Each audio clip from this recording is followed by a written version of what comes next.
Darlene from Humble Homesteader. I just wanted to come on and tell you a little bit about dehydrating. In the fall, I bought a big 50-pound bag of potatoes, and then we find that we just don't eat potatoes that much anymore. So guess what? We're starting to get eyes on them. So what I thought I would do is I would dehydrate some. Dehydrating potatoes is a great way to preserve your potatoes to use for future. I find they rehydrate great. What I want to do with these is I would like to make them into hash browns. What I do is I take them and you peel them, and you only boil them to a certain point when you want them still firm. So yeah, I'm gonna go ahead and peel all of these potatoes. I've got probably a good, I don't know, 10-15 pounds of potatoes that are growing eyes on them. And we don't plant potatoes typically because we live in a place where potatoes are abundant. So it's almost cheaper to buy them than to plant them because they do take up so much real estate. So I let somebody else do the work as far as the potatoes. And quite honestly, I've never really had a lot of good luck growing potatoes. And again, it takes up too much room. So I will return once I've got these all peeled, and then we'll go from there and start shredding and dehydrating. Hey, so I'm just peeling my last potato here after whatever the amount of potatoes that was. I think it had to have been close to 10 to 15 pounds, but just getting the rest of this all peeled up. And then what I will do, again, I said we're only going to boil this for a short time. We don't want these mushy at all because we want to be able to put them through the shredder part of my KitchenAid. So I'm just trying to remember. It's been a while since I've done this. So, but there's my big pot of potatoes, and I will come back. Hi. I'm back. We're on day 2. I've just boiled my potatoes. Now, I was saying previously that you only boil them for a short time. Actually, you bring them to a boil and you boil them for 2 minutes, and that's it. Again, you don't want them mushy. You want them to be able to go through your KitchenAid into the shredder. So before you do put them through the shredder, after you've boiled them, you can see the steam coming off my pot. What I'm going to do is I'm going to drain these, and I'm going to run very cold water over them to stop them from cooking, and it also makes it easier for them to handle. So I will do that, and then we will get to shredding. So we're all set.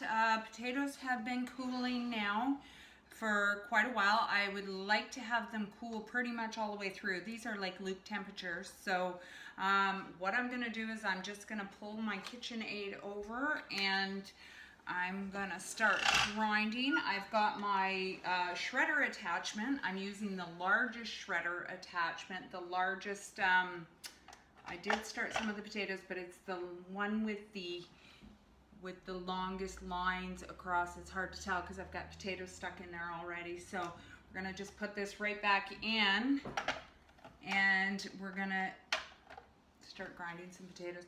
What I usually have to do is I have to put my KitchenAid bowl upside down and then put another bowl on top of it just to avoid the mess. So we're gonna go ahead and put a couple in and start up.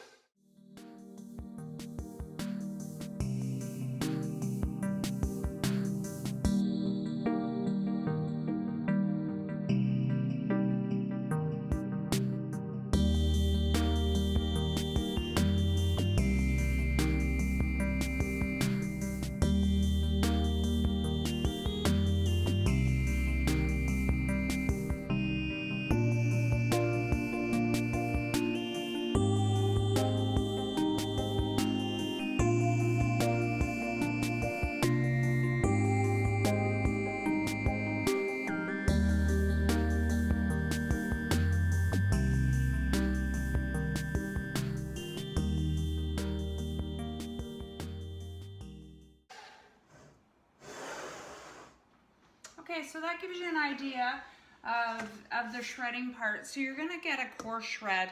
They're gonna feel kind of sticky just because with the starch in the potatoes. So I will continue shredding these and we'll come back when we're ready to put them on the trays. I have just a basic dehydrator here from that I purchased off of Cabela's, the website on Cabela's, and I think I paid about $60 on sale.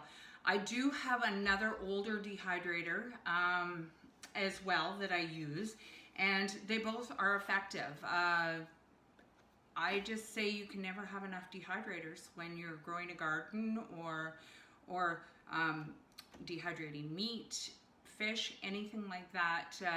Herbs, I love to do herbs that I've grown in the garden. So this gets a lot of use.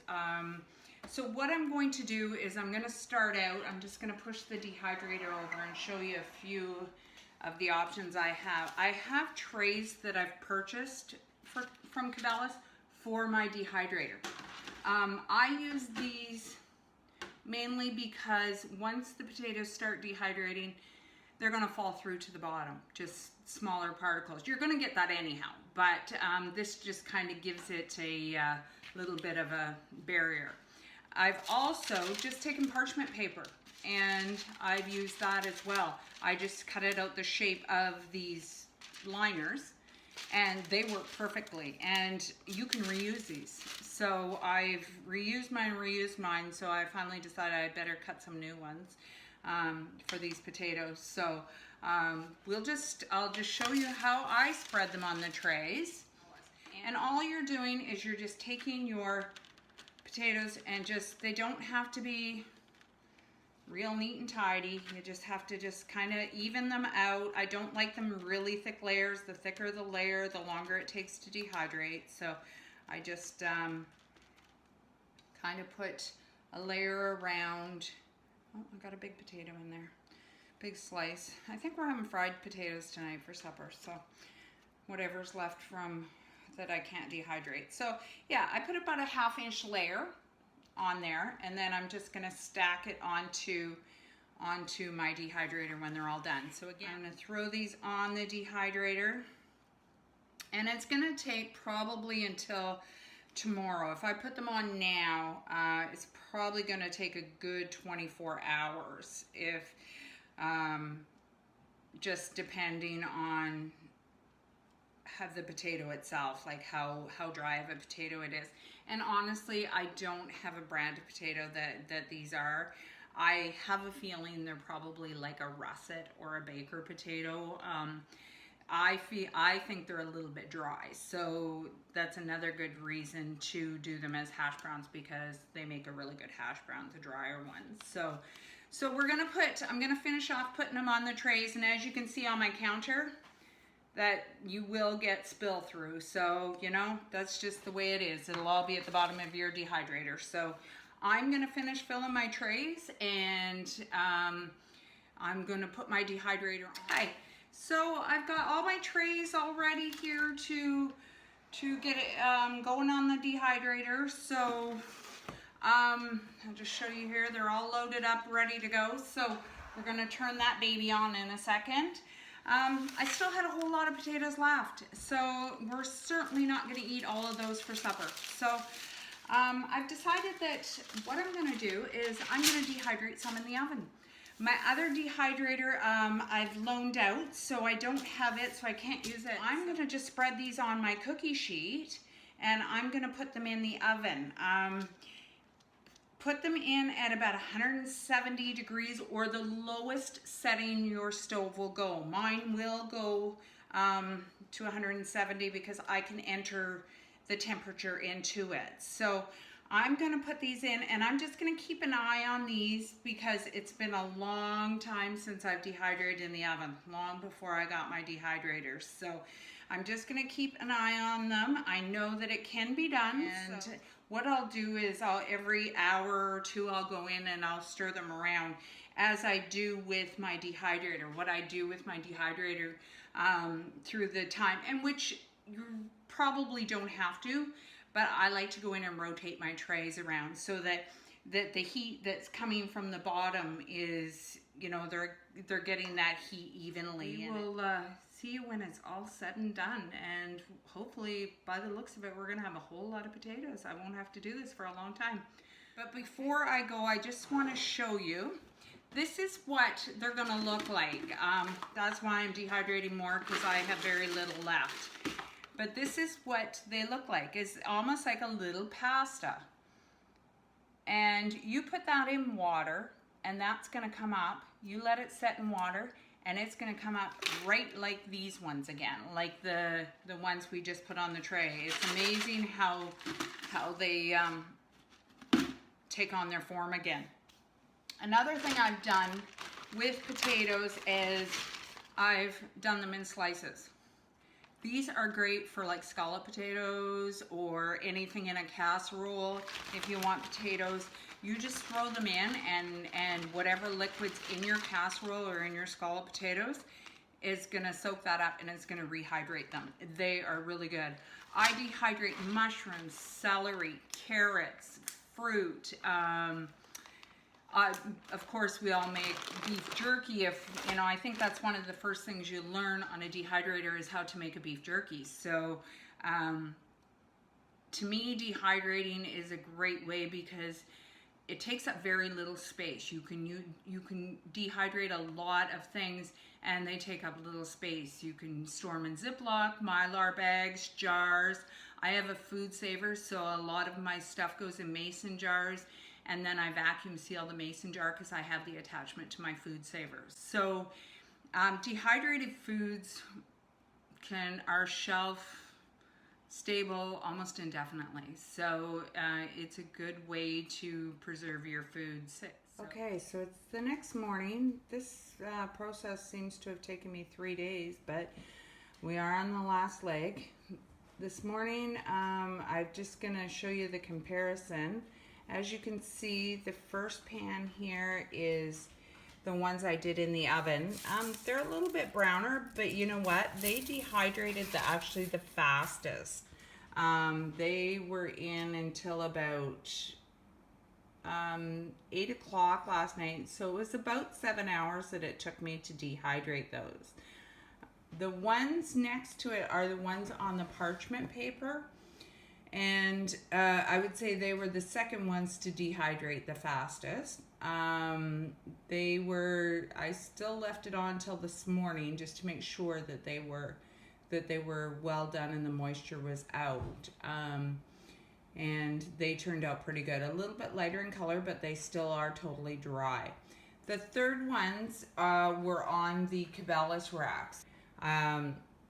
I just found that they didn't dehydrate well at all. I had to take some of the potatoes off of that and put it onto the ones with the parchment paper so that they would actually dehydrate. So I did wake up this morning and they are dehydrated, but I had to thin them out quite a bit. So my conclusion is either use your parchment paper on your dehydrator trays, or the oven does a great job. They are a little bit darker in color, but again, they'll rehydrate the same way. To rehydrate them, just put them in water and let them soak until they've come up to the plumpness of the potato again, and they fry up really nice. So please like, share, and subscribe to my channel. That would be awesome, and we will see you next time.